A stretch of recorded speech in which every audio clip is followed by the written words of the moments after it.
Alvin, ang sundalo. Credit to the author. 434 hanggang 40. Ang mga pangalan po na nandito ay galing sa mga name generator. Kaya kung meron man pagkakatulad sa mga pangalan ng totoong tao o lugar, ito ay tunay na hindi sinasadya. Sa likod ng isang napakalaking lumilipad na hayop na mabilis na lumipad pasulong, si William ay tumingin kay Alvin na may seryosong ekspresyon habang sinasabi niya, ang Soul Cleanse Pool na iyon ay tila naiwan ng isang kakila-kilabot na Inscription Master. Ang Inscription Master na iyon ay nagtatag ng isang masalimuot na pormasayo ng inscription na nagbubukas doon tuwing 3 taon, at sa araw na iyon lamang ang mga tao ay maaaring makapasok at makaalis mula roon, kung kaya't ang mga tao ay maaaring makapasok at umalis roon bago ka pa makapasok. Lumabas ka na, kung hindi, baka hindi ka na makalabas. Tumango si Alvin. Pagbuo ng inscription. Narinig na niyang binanggit ito ni William. Ang mga pormasayo ng inscription ay hindi pamilyar sa kanya. Pagkatapos ng lahat, siya ay isang pag-iral na sumanib sa panghabang buhay na halaga ng mga alaala ng Rebirth Martial Emperor, at minana ang mga tagumpay ng Rebirth Martial Emperor sa daw ng mga inscription. Ang pagbuo ng inscription ay isang pormasayo na nabuo mula sa iba't ibang uri ng mga inscription, at ito ay may lalagay lamang kapag ang espiritual na lakas ng isang tao ay nakamit ang yugto ng void interpretation. Sapagkat, isang mabigat na espiritual na lakas lamang ang nakapagkontrol ng maraming mga inscription at pinagsama ang mga ito upang bumuo ng isang walang hangganang kamangha-manghang pormasayon. Ang daw ng mga inscription ay walang hangganang malalim, lalo na ang pagbuo ng inscription ay mas mahirap unawain. Ito ay isang bagay na alam ni Alvin. Big Brother Darfield, kung nakapasok ka sa Soul Cleanse Pool, dapat mong gawin ang lahat ng iyong makakaya upang makuha ang espiritu ng enerhiya sa loob upang pasiglahin ang iyong kaluluwa. Sa paraang ito lamang magagawa mong pasiglahin ang iyong kaluluwa sa pinakamalawak na lawak sa loob ng isang araw at lumabas bago magsara ang inscription. Tumayo si Irish sa gilid at pinaalalahanan si Alvin. Sa mga natamo ni Brother Darfield sa daw ng inscription, maaaring masira niya ang pagbuo ng inscription sa Soul Cleanse Pool na iyon. Ang matandang nakadamit na kulay abo ay tumingin kay Alvin na may titig na puno ng taos-pusong paghanga. Kung talagang makakalusot siya sa pagbuo ng inscription na iyon. Nangangahulugan ito na mas maa-absorb niya ang enerhiya ng espiritu sa loob ng Soul Cleanse Pool at pasiglahin ang kanyang kaluluwa ng isang hakbang pa. Ito ay isang magandang bagay. Nagliwanag ang tingin ni William, at tumingin kay Alvin na may bahagyang pag-asa. Natahimik si Alvin dahil hindi niya inaasahan na ganoon kataas ang tingin sa kanya nina William at Elder Kong. Sa sandaling ito, ang grupo ni Alvin ay patungo sa Soul Cleanse Pool. Ang Soul Cleanse Pool ay bumubukas tuwing 3 taon, at maraming tao ang papasok sa tuwing ito ay bumukas. Dahil ang espiritu ng enerhiya na nakapaloob sa loob ng Soul Cleanse Pool ay limitado, kaya ang dami ng tao na pumasok sa Soul Cleanse Pool ay palaging nakatakda sa 30 katao. Samantalang ang 30 lugar na ito ay kontrolado lahat sa kamay ng 30 lungsod sa paligid ng Soul Cleanse Pool. May lugar ang Phoenix Nest City. 3 taon na ang nakararaan, ang lugar ng Phoenix Nest City ay kay Irish, at sa pagkakataong ito, sa halip, ito ay kay Alvin. Makalipas ang 2 araw. Ang lumilipad na hayop sa ilalim ng grupo ni Alvin ay nagpabagal sa bilis nito. Ang lumilipad na hayop na ito ay isang void prying stage na demonyong hayop, at nabasag nito ang mga ulap at ambon habang ito ay bumulusok pababa. Ang tingin ni Alvin ay hindi tumitigil sa paghanga mula sa simula hanggang sa wakas. Kasabay ng pagbaba ng demonyong hayop, isang malawak na bangin ang lumitaw sa kanyang mga mata.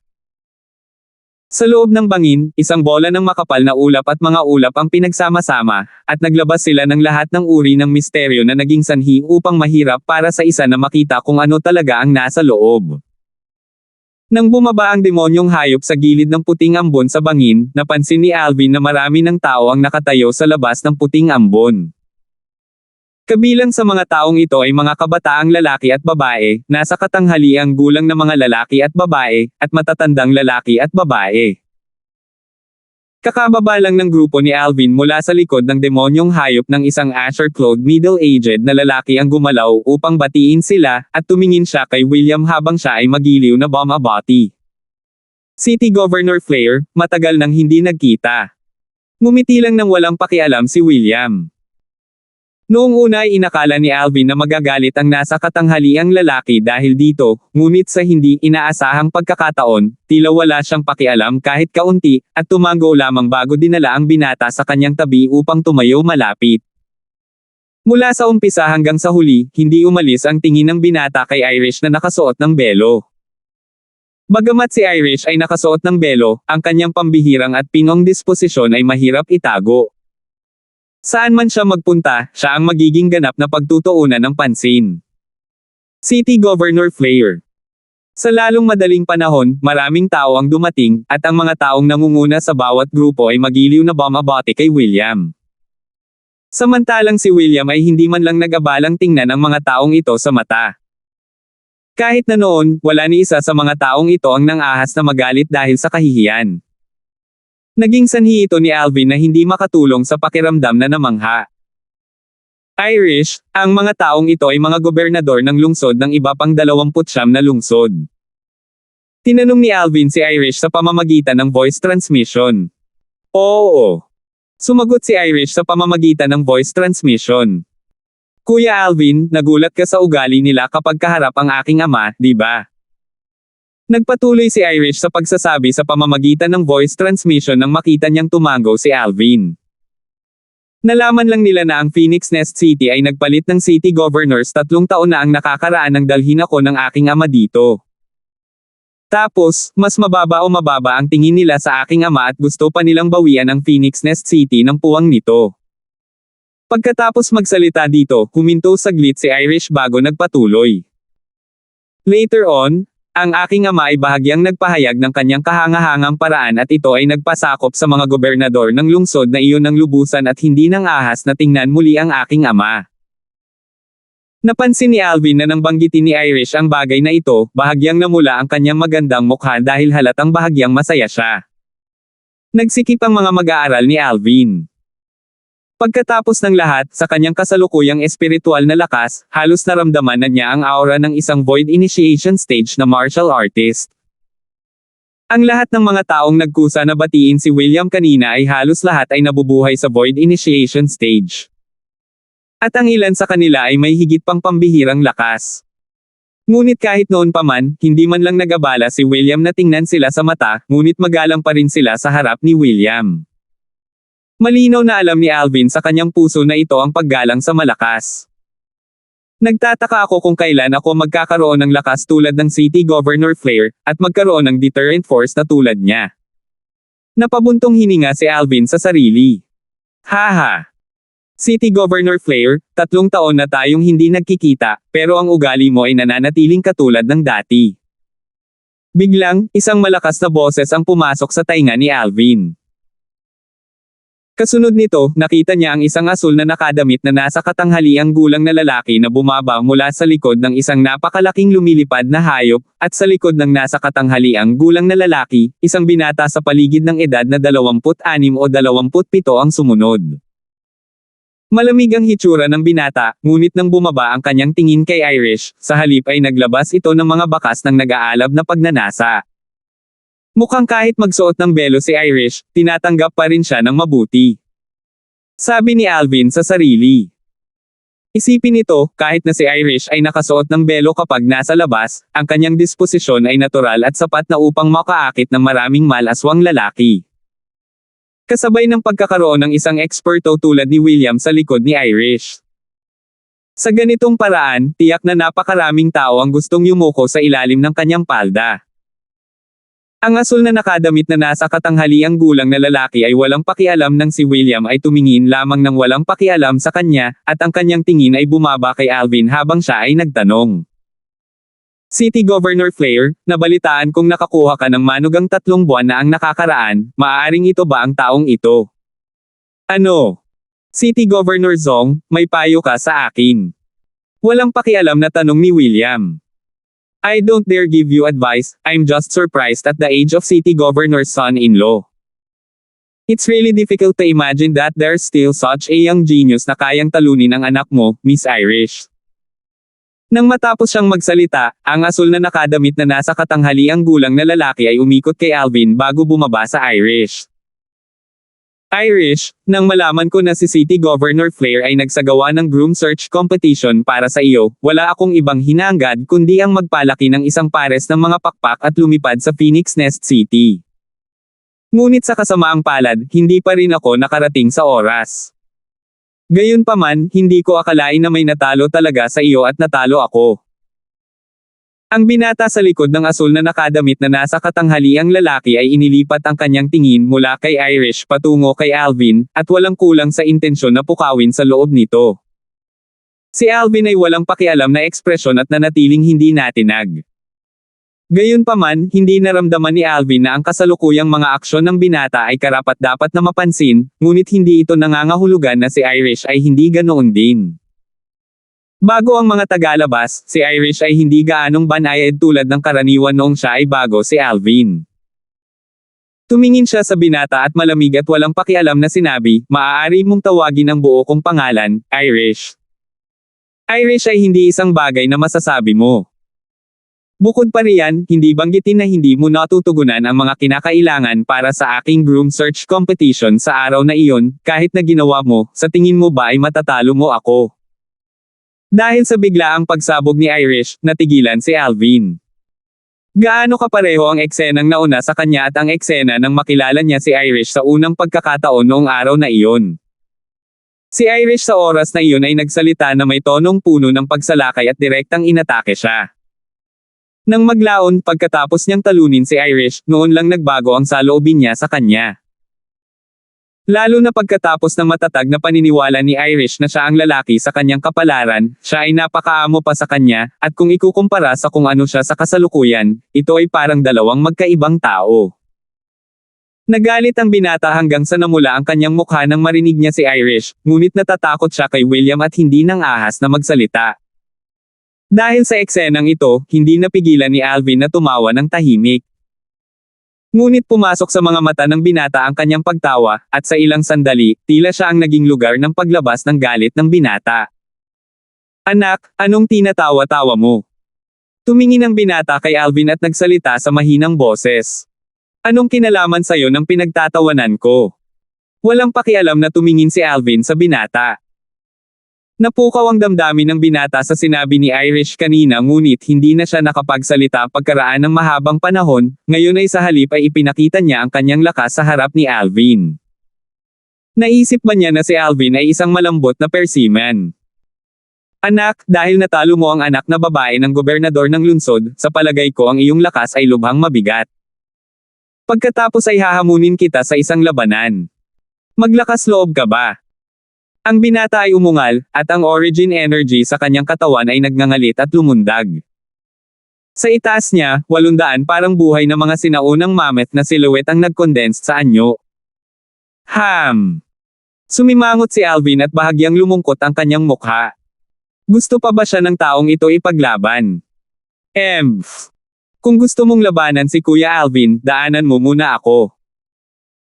Sa susunod na sandali, narinig ni Alvin ang isang malambing na sigaw at isang alon ng mabangong hangin na umaatake sa kanyang ilong, pagkatapos ay isang figure na parang apoy ang bumaba sa kanyang harapan, na pinuprotektahan siya sa kanyang likuran. Ito ay tiyak na Irish. Squeak squeak. Samantala, ang maliit na gintong daga na natutulog sa balikat ni Alvin ay nagising sa racket, at kinusot niya ang kanyang mga mata na parang tao bago tumingin sa eksenang nasa harapan niya, pagkatapos ay isang piraso ng malamig na liwanag ang kumislap sa loob ng kanyang jade green na mata. "Kuya Alvin, gusto mo bang patayin ko siya?" Ang voice transmission ng maliit na gintong mouse ay pumasok sa mga tainga ni Alvin at napuno ito ng kalupitan. Natigilan si Alvin. Kakagising lang ng batang ito at napakalupit na. "Hindi na kailangan, kaya ko naman." Sumagot si Alvin sa pamamagitan ng voice transmission. 435. "Brandon, huwag kang masungit." Ang asul na nakadamit na nasa katanghaliang gulang na lalaki na nakatayo sa tabi ng binata, ang taong tinawag na City Governor Zong ni William, ay nakakunot ang noo habang siya ay sumisigaw sa mahinang boses. Ngunit hindi siya pinansin ng binata at sa halip ay tumingin kay Alvin habang nanunuya. Anak, kung mayroon kang mga bola, huwag kang magtago sa likod ng isang babae. Sa aking palagay, tiyak na gumamit ka ng mga kasuklam-suklam at walang kahihiyang pamamaraan upang talunin si Irish. City Governor Flair, I'm sorry. My son. Tumingin si City Governor Zong kay William at may apologetic expression. Walang nasaktan. Ikinaway ni William ang kanyang kamay at sinabing walang pakialam, hayaan ang mga junior na lutisin ang kanilang sariling mga problema. Kung nais ng isang tao na maging isang mahusay na tao, kung gayon hindi maiiwasan ng isang tao na makaranas ng ilang pagdurusa sa landas ng paglago.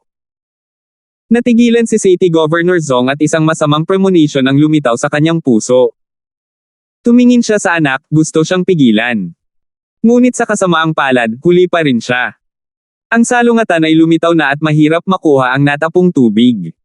Irish. Pinigilan ni Alvin si Irish na gustong lumapit sa kanyang ngalan, at bahagyang ngumiti. Let me handle these small matters. Clown lang yan, hindi mo kailangang magalit dahil sa kanya. Bahagyang tumango si Irish, at nang lingunin niya si Alvin, ngumiti siya na parang bulaklak. Kuya Alvin, pagkatapos ay panoorin kitang turuan ang clown na ito ng tamang leksyon. Sige. Tumango si Alvin.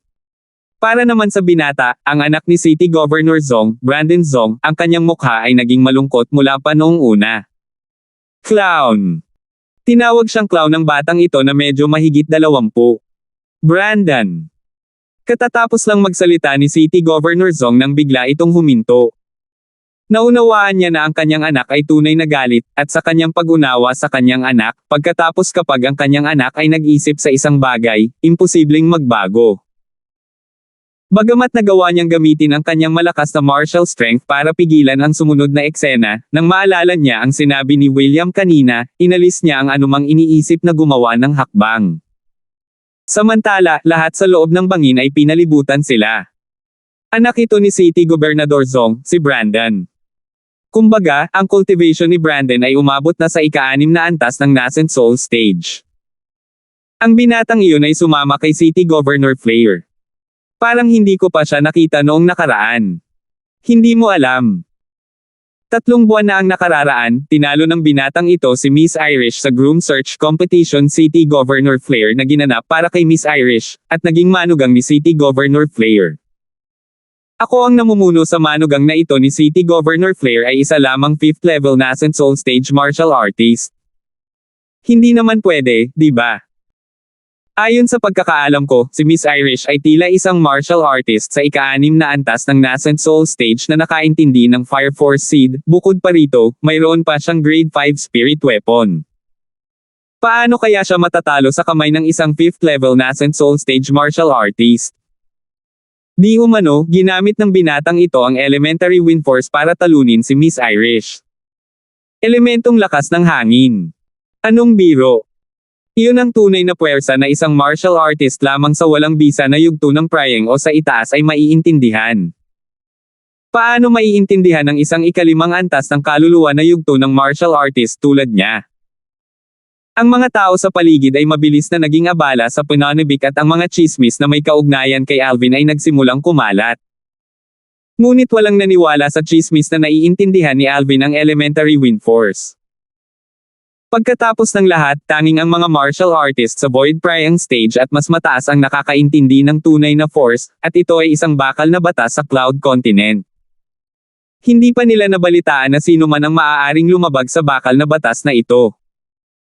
Ang mga taong may katulad na kaisipan ay likas na kasama si Brandon. Anak, hayaan mong maranasan ko ng maayos ang elementary wind force mo. Nagtawanan si Brandon, at lumitaw ang isang spirit sword na nakataas ang kanyang kamay, pagkatapos ay nakapulupot at nagngangalit ang origin energy habang tinatangay nito ang espasyo sa paligid ng spirit sword. Whoosh! Sa isang iglap, isa pang 300 sinaunang mammoth silhouette ang lumitaw sa tabi ng umiiral na 800 sinaunang mammoth silhouette sa itaas ng Brandon. Batay sa lakas ng amplification, ang spirit sword sa kamay ni Brandon ay malinaw na grade 6 spirit sword. Ang Darkstone Empire ay karapat-dapat na maging isang pag-iral na nalampasan ng Azure Forest Imperial Kingdom. Ang anak na ito ng isang gobernador ng lungsod mula sa isang liblib na lungsod ay talagang nakakapaglabas ng isang grade 6 na spirit sword, talagang nakakagulat. Naisip ni Alvin sa kanyang puso. Pagkatapos ng lahat, kahit na ito ay nasa isang sekta tulad ng 7-star sword sect, ang grade 6 na spirit sword ay kontrolado lamang sa mga kamay ng mga nakatataas. Bukod sa kanya, halos walang sinuman sa mga nakababatang henerasyong disipulo ng 7-star sword sect ang nagtataglay ng grade 6 spirit sword. Siyempre, malinaw na alam ni Alvin sa kanyang puso na hindi ito sapat para ipakita na ang 7-star sword sect ay mas mababa kaysa sa isang city governor's estate lamang sa isang liblib na lungsod ng Darkstone Empire, at sa halip ito ay dahil ang antas ng pagpipino ng mga armas sa Azure Forest Imperial Kingdom ay mas mababa kaysa sa Darkstone Empire. Ang antas ng pagpipino ng mga armas ay napagpasyahan ng dami ng mga manggagawang may mataas na grado ng armas. Tiyak na mas mababa sa Darkstone Empire ang dami ng mga manggagawang may mataas na marka sa Azure Forest Imperial Kingdom. Ang salitang Empire ay matatag na nalampasan ang salitang Imperial Kingdom. Ang lakas ng 1,100 sinaunang mammoth. Ang mga sulok ng bibig ni Alvin ay lumulutang sa isang ngiti ng pang-aalipusta at kawalang interes, dahil si Brandon ay hindi nagdulot ng anumang banta sa kanya kahit kaunti. Marahil ay naunawaan niya ang pang-aalipusta sa mga sulok ng bibig ni Alvin, lumubog ang mukha ni Brandon at malamig na ungol bago sumikat. Swoosh! Lumipat si Brandon upang umatake, na tila nag-transform sa isang bulk zone ng hangin, at saan man siya dumaan, ang alikabok at dumi ay lumilipad sa hangin habang siya ay tumatawid patungo kay Alvin. Bata, hayaan mo akong maranasan ng maayos ang tunay na lakas ng hangin na naintindihan mo. Kasabay nito, isang tinig na puno ng panunuya at pangungutya. Sa gusto mo. Sumagot si Alvin sa paraang hindi interesado, at ang origin energy sa ilalim ng kanyang mga binti ay nagngangalit nang lumabas ang wind force. Kaagad, 900 sinaunang mammoth silhouette ang lumitaw sa kalangitan sa itaas ng Alvin. Samantalang si Alvin ay tila nag-transform din sa isang unos, tumabi ng isang hakbang bago siya maabot ni Brandon, iniiwasan ang grade 6 na spirit sword na pinalakas ng lakas ni Brandon na 1,100 sinaunang mammoth. Ang bilis ng grade 6 na spirit sword ni Brandon ay mabilis dahil sa pagpapalakas ng mismong espada, ngunit hindi ito nangangahulugan na ang kanyang sariling bilis ay matulin. Ang kanyang sariling bilis ay pinalakas lamang ng lakas ng 800 sinaunang mammoth. Hindi niya naabutan ang bilis ni Alvin kahit anong pilit niya. Hanggat hindi siya binibigyan ni Alvin ng pagkakataong makalapit, mahihirapan siyang maabutin si Alvin. Lakas ng hangin. Elementary wind force talaga. Ang nakapalibot na pulutong ay walang kakulangan ng mga tao na may matalas na paningin, at nakita nila sa pamamagitan ng aura ng wind force na suffused sa loob ng origin energy sa mga binti ni Alvin sa isang sulyap. Iyon ay tunay na lakas ng hangin sa elementarya. Ito ay maihahambing sa lakas ng 200 sinaunang mammoth. Ang mga ekspresyon ng karamihan sa mga tao ay nagbago sa isang ekspresyon ng pagkabigla. Ang manugang na ito ni City Governor Flair ay talagang lumabag sa bakal na batas ng Cloud Continent mula pa noong sinaunang panahon. Swoosh! Swoosh! Swoosh! Swoosh! Swoosh! Si Alvin ay parang multo habang siya ay walang tigil na lumilipad sa paligid ni Brandon, patuloy na lumalayo kay Brandon, at naging dahilan upang hindi siya mahawakan ng grade 6 na spirit sword sa kamay ni Brandon. Sa sandaling ito, si Brandon ay walang katulad na naagrabyado. Ang grade 6 na spirit sword sa kanyang kamay ay nagtataglay ng malakas na lakas at mabilis na bilis, ngunit ang bilis sa ilalim ng kanyang mga paa ay mas mababa kaysa kay Alvin. Sa kasalukuyan, parang pinaglalaroan siya ni Alvin. Hayaan mo akong makita kung paano mo ito iniiwasan.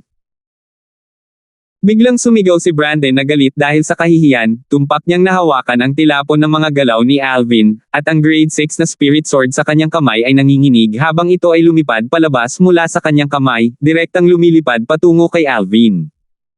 Swish! Ang grade 6 na spirit sword ay tila naging isang matalim na arrow na mahigpit na nakakandado kay Alvin, at nagbunga ng isang alon ng tumatagos sa tainga na umaalulong sa hangin habang ito ay gumagalaw.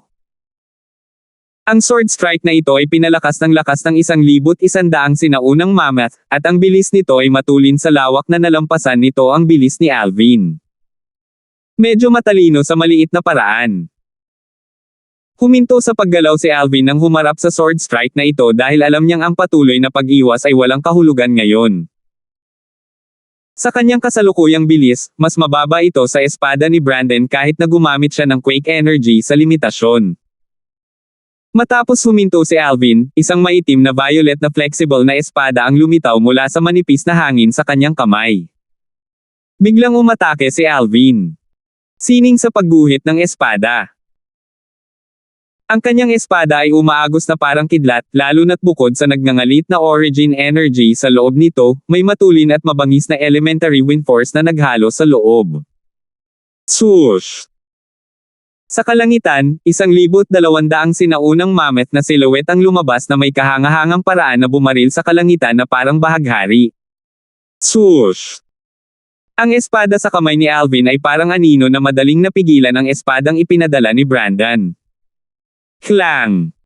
Sa isang sword strike, nabasag niya ang grade 6 na spirit sword ni Brandon na lumilipad sa napakahusay na paraan. Ipoipo!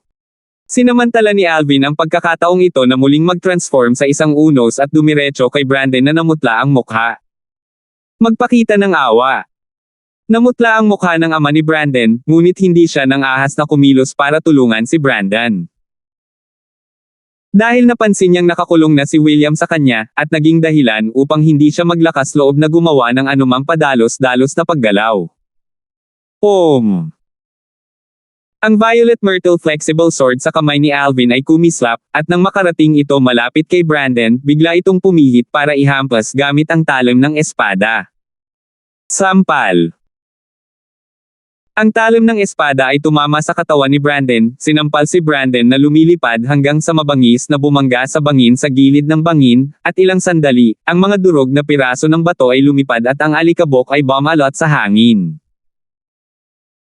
Samantalang si Brandon ay nakasandal sa dingding habang siya ay mabangis na bumababa sa lupa, pagkatapos ay paulit-ulit na nagluwa ng ilang subo ng dugo na may napakasamang maputlang ekspresyon. Nang muli niyang tingnan si Alvin, ang kanyang tingin ay napuno ng takot. Inalis ni Alvin ang kanyang espada pagkatapos ay tumingin ng walang pakialam kay Brandon bago bumalik sa tabi ni Irish. Walang nakapansin na sa sandaling ito, ang magandang mukha ni Irish sa ilalim ng belo ay namumula, na parang mas masaya pa siya kaysa kung siya mismo ang nagturo kay Brandon bilang leksyon. Congratulations City Governor Flair for got such a superb son-in-law. Congratulations City Governor Flair. May napakalaking kapalaran si City Governor Flair para talagang makakuha ng ganoong manugang. Sa kasalukuyan, ang mga tao mula sa iba pang 28 lungsod ay halos lahat ay natipon dito, at ang 28 city gobernador ay bumati lahat kay William. Samantalang si William ay nagpahayag ng isang pambihirang ngiti. Salamat, little brother, sa pagpapakita ng awa. Pagkatapos bigyan ng City Governor Zong si Brandon ng medicinal pill, tumingin siya kay Alvin na may pagpapahayag ng pasasalamat. Alam niyang malinaw sa kanyang puso na kahit na pinatay talaga ni Alvin ang kanyang anak kanina, hindi siya maglalakas loob na maghayganti at matitiis lang ito. Masyadong malakas si William. Kahit na siya at ang iba pang 28 na gobernador ng lungsod ay magsanib puwersa, maaaring hindi sila makalaban ni William. Bahagyang tumango si Alvin. May kalahating oras pa bago magbukas ang Soul Cleanse Pool. Hindi alam kung sino ang nagsabi nito. Ang mga tingin ng karamihan sa mga tao sa loob ng bangin ay bumaba sa bola ng ulap at ambon sa loob ng bangin. Nagtagpo ang ulap at hangin at nagsiwalat ng misteryoso at hindi maarak na aura. Nasa loob ang Soul Cleanse Pool. Ang espiritual na lakas ni Alvin ay lumawak at naramdaman ang maraming enerhiya ng mga inscription na nasa loob ng mga ulap at ambon sa unang posibleng sandali. 436. Siyam na inscription. Bahagyang nagulat si Alvin. Sa pag-asa sa kanyang talamak na espiritual na lakas, napansin niya na talagang mayroong isang inscription sa loob ng mga ulap at ambon sa kanyang harapan, at ito ay isang hindi maihahambing na malalim na pormasayo na nabuo ng kabuuang siyam na mga inscription na umakma sa isa't isa. Ang lakas ng pagtatanggol ng pagbuo ng inscription na ito ay sapat na upang makayanan ang pag-atake ng isang martial artist sa ibaba ng Void Transformation Stage. Siyam na inscription ang nagsanib upang bumuo ng isang cycle na kayang sumipsip ng enerhiya ng langit at lupa. Hanggat hindi ito nawasak ng isang dalubhasa sa Void Transformation Stage ng sabay-sabay, kung gayon gaano man ito kabilis na makatanggap ng pinsala sa sarili nito. Ayon sa mga alaala ng Rebirth Martial Emperor, napagtanto ni Alvin na ang Inscription Master na nag-iwan sa pagbuo ng inscription na ito ay napakahusay. Pagsasama-sama ng siyam na mga inscription upang makabuo ng isang mabigat na inscription na pormasayon. Ang antas ng espiritual na lakas ng Inscription Master na ito ay nasa Void Transformation Stage o mas mataas. Naisip ni Alvin sa kanyang puso. Kuya Alvin, may napansin ka ba? Napansin ni Irish na palaging nakatingin kay Alvin ang mga pagbabago sa ekspresyon ni Alvin at nagtanong siya sa pamamagitan ng voice transmission. Bahagyang tumango si Alvin at sinabi sa kanya ang kanyang napansin. Isang Inscription Master na ang spiritual force ay nakamit ang Void Transformation Stage. Kung gayon, hindi ba ang taong umalis sa Inscription Formation na ito ay isang Void Transformation Stage na eksperto? Ang magandang mukha ni Irish sa ilalim ng belo ay may bahagyang gulat na ekspresyon. Ang posibilidad ay higit sa 70%. Sumagot si Alvin sa pamamagitan ng voice transmission. Pagkatapos ng lahat, hindi lahat ay katulad niya at maaaring magkaroon ng espiritual na lakas na higit na lumampas sa kanyang paglilinang. Ang dahilan kung bakit malakas ang kanyang espiritual na lakas ay dahil ang kanyang kaluluwa ay mula sa lupa sa kanyang nakaraang buhay, pagkatapos ay bumangga pa ito sa mabigat na kaluluwa ng Rebirth Martial Emperor mismo, at isang hindi pangkaraniwang pagbabago ang naganap sa kanyang kaluluwa dahil dito. Ang isang ordinaryong Inscription Master ay nagtataglay ng espiritual na lakas na katumbas ng cultivation.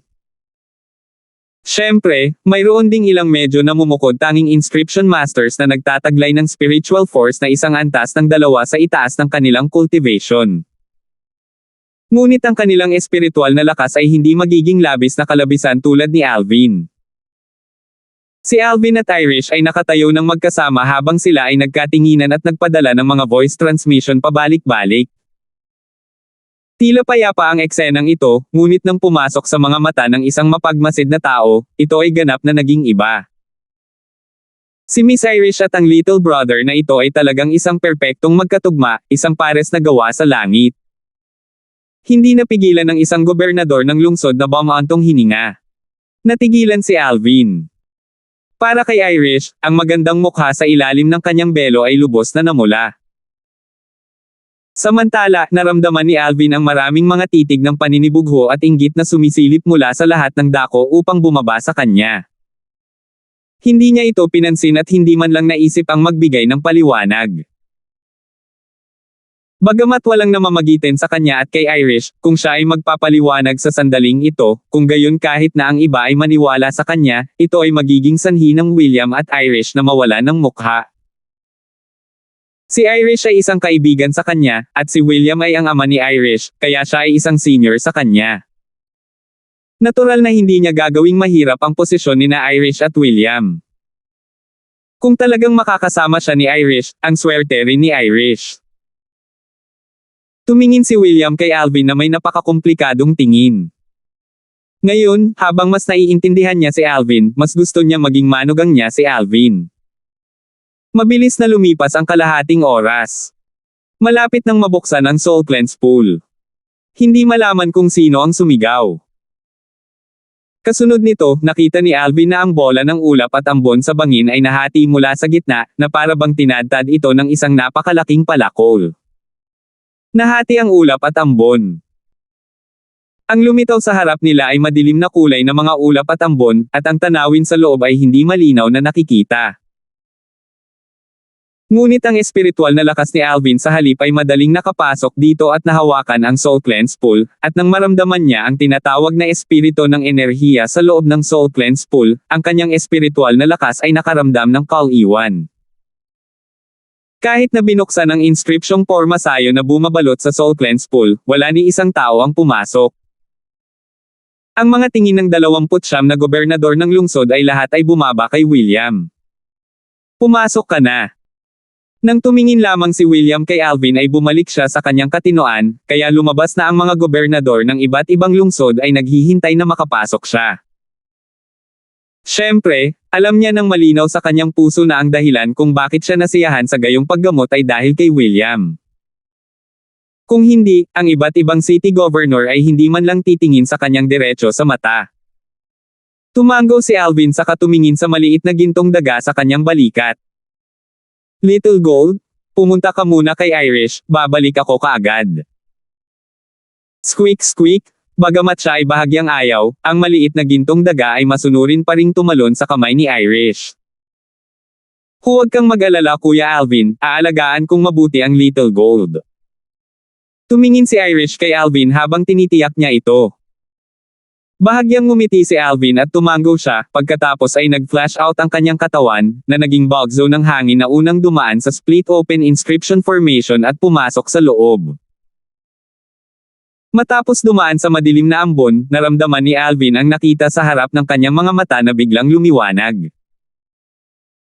Isang maluwang na lawa ang pumasok sa kanyang mga mata, at tila may mga hibla ng berdeng kinang na lumulutang sa ibabaw ng lawa. Soul Cleanse Pool. Naisip ni Alvin sa kanyang puso. Nang mapansin niya ang alon ng paggalaw na nagmumula sa kanyang likuran, alam ni Alvin na ang iba pang 29 na kabataang henyo mula sa iba't ibang lungsod ay papasok na, at hindi siya nag-atubiling lumipad palabas at tumalon sa Soul Cleanse Pool na may plop, pagkatapos ay lumubog sa ilalim. Sa sandaling ito, napansin ni Alvin na ang kanyang espiritual na lakas na matagal nang hindi gumagalaw ay biglang nagsimulang bahagyang hindi mapakali. Mukhang ang spirit energy sa loob ng Soul Cleanse Pool na ito ay malamang natutulong sa aking spiritual force na makalusot. Bahagyang nasasabik si Alvin sa kanyang puso. Kapag nakalusot ang kanyang espiritual na lakas, ang saklaw ng mga inscription na maaari niyang isulat ay magiging mas malakas, at madali niyang maisusulat ang ilang mga inscription na may mataas na grado na hindi niya nagawang isulat sa nakaraan. Nang maisip niya ang eksenang ginamit niya ang isang inscription at naging sanhi ng pagiging abo ng isang void prying stage martial artist, bahagyang natuwa si Alvin sa kanyang puso. Hindi ko naman talaga kailangang sinasadyang i-absorb ang spirit energy nitong Soul Cleanse Pool. Kusa itong sama-sama sa kaluluwa ko at nagpapalakas sa spiritual force ko. Sa ilang sandali, napansin ito ni Alvin, at naging sanhi ito ng hindi maipaliwanag na pagkagulat sa kanya. Dahil ito ay ganito, pagkatapos ay aalamin ko ng maayos kung ano ba talaga itong Soul Cleanse Pool. Biglang lumiwanag ang tingin ni Alvin habang patuloy siyang bumababa sa Soul Cleanse Pool. Hindi niya nakalimutan ang kanyang orihinal na intensyon sa lahat ng panahon. Ayon sa nakaraang karanasan ng Rebirth Martial Emperor, tiyak na may sikreto kung bakit isisilang ng Soul Cleanse Pool ang spirit energy. Ngayon, sinadya ni Alvin na hanapin ang sikretong ito. Pagkatapos ng lahat, ang Rebirth Martial Emperor ay nakatagpo ng isang pag-iral na katulad ng Soul Cleanse Pool minsan, at sa huli, sa kailaliman ng pool na iyon, ang Rebirth Martial Emperor ay nakahanap ng isang spirit fruit na may mga epekto na higit pa sa isang soul transformation fruit. Ang espiritong prutas na iyon ay pinahintulutan din ang antas ng kaluluwa ng Rebirth Martial Emperor na malampasan ang kanyang paglilinang ng isang buong 3 antas ng sabay-sabay. Bagamat hindi ito kasing abnormal ng kaluluwa ni Alvin sa kasalukuyan, itinuturing pa rin itong nakakagulat. Sa kasalukuyang lakas ni Alvin, ang pagpigil ng hininga at pagsisid ay hindi nahirapan para sa kanya. Makalipas ang maikling sandali, maayos siyang lumubog sa kailaliman ng Soul Cleanse Pool. Sa sandaling ito, isang alon ng mga tunog ng mga bagay na bumabagsak sa tubig ang tumunog sa Soul Cleanse Pool. Ito ay ang iba pang mga batang henyo mula sa iba pang 29 na lungsod na lahat ay sumisid sa Soul Cleanse Pool. Karamihan sa mga kabataang henyo na ito ay nanatili sa lugar na kanilang pinasukan habang sila ay nag-e-enjoy sa tempering at pagbibinyag ng kaluluwa. Mayroon ding isang maliit na bahagi sa kanila na kakaibang lumalim at nagsimulang sukatin ang paligid, ngunit kung ano ang pumasok sa kanilang mga mata ay isang walang hangganang kalawakan, na naging dahilan upang sila ay bumalik pagkatapos sumabak sa loob ng maikling panahon. Ang hindi alam ay ang pinaka-nakakatakot. Hindi sila sigurado kung ano ang nasa kailaliman ng Soul Cleanse Pool, kaya hindi sila nang ahas na makipagsapalaran. Iba sila kay Alvin, kung tutusin. Sa kabutihang palad, magagamit ko ang aking espiritual na lakas. Kung hindi, lubos kong hindi mahahanap ang daan sa loob ng Soul Cleanse Pool na ito. Hindi napigilan ni Alvin na patuloy na lumusong pababa sa sarili. Ang kanyang espiritual na lakas ay patuloy na pinananatili ang paghahanap sa eksena sa unahan. Sa di nagtagal, napansin ni Alvin na nakarating na siya sa ilalim ng Soul Cleanse Pool. Wala naman talaga. Sa ilalim ng Soul Cleanse Pool, isang bukas na kalawakan ang lumitaw sa kanyang harapan, ngunit mayroon lamang makakapal na halamang tubig na nakatago sa paligid. Gayunpaman, ang density ng espiritu ng enerhiya dito ay tila mas mataas kaysa sa labas. Napaisip si Alvin sa kanyang puso, at muling lumawak ang kanyang espiritual na lakas. Karaniwang pagsasalita, kung ang espiritong enerhiya sa loob ng Soul Cleanse Pool na ito ay talagang mula sa ilang uri ng espiritong prutas. Kung gayon ang espiritong enerhiya sa lokasyon ng espiritong prutas na iyon ay dapat na mas siksik kaysa rito. Ngayon, hinahanap ni Alvin ang lugar sa kailaliman ng Soul Cleanse Pool na nagtataglay ng mas siksik na espiritong enerhiya. Lumipas ang 1/4 ng 1 oras. Lumipas ang kalahating oras. Lumipas ang 1 oras. Si Alvin ay sobrang pasensya, naglalakad ng mabagal sa ilalim ng Soul Cleanse Pool, at hinanap niya ang antas ng density ng spirit energy sa paligid habang siya ay naglalakad. Hindi na kailangang sabihin, ang Soul Cleanse Pool na ito ay talagang napakalaki. Gumagala si Alvin habang naghahanap siya, at gumugol siya ng 2 oras bago lumakad sa kalahati ng Soul Cleanse Pool. Ang density ng spirit energy dito ay parang mas mahina kaysa sa simula. Nagulat muna si Alvin, pagkatapos ay naunawaan. Tama, sa tabi ko, may isa pang 29 na tao na sumisipsip ng espiritu ng enerhiya sa loob ng Soul Cleanse Pool upang pasiglahin ang kaluluwa, at ang pagkonsumo ay napaka-normal. Ngunit saan ba talaga ang pinagmumula ng enerhiya ng espiritu sa loob ng Soul Cleanse Pool?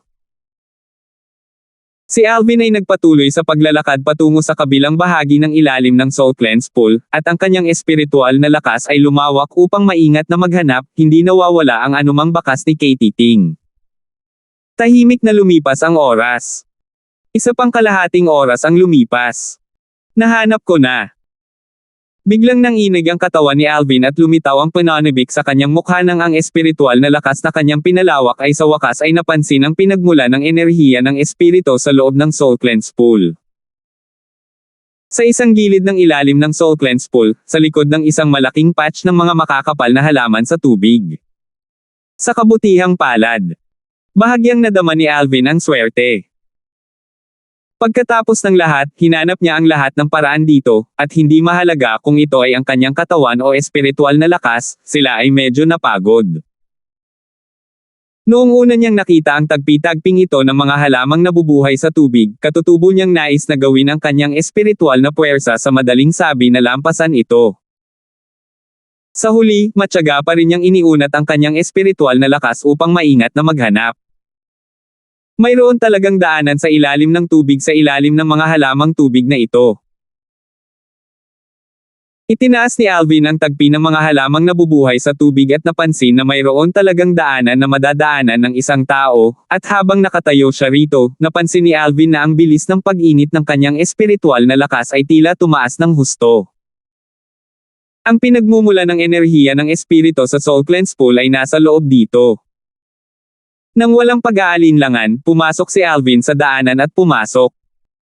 Sa simula, ang daanan ay bumababa, ngunit pagkaraan ng ilang panahon, ito ay nagbago patungo sa itaas. Si Alvin ay nagpatuloy sa paglangoy pataas.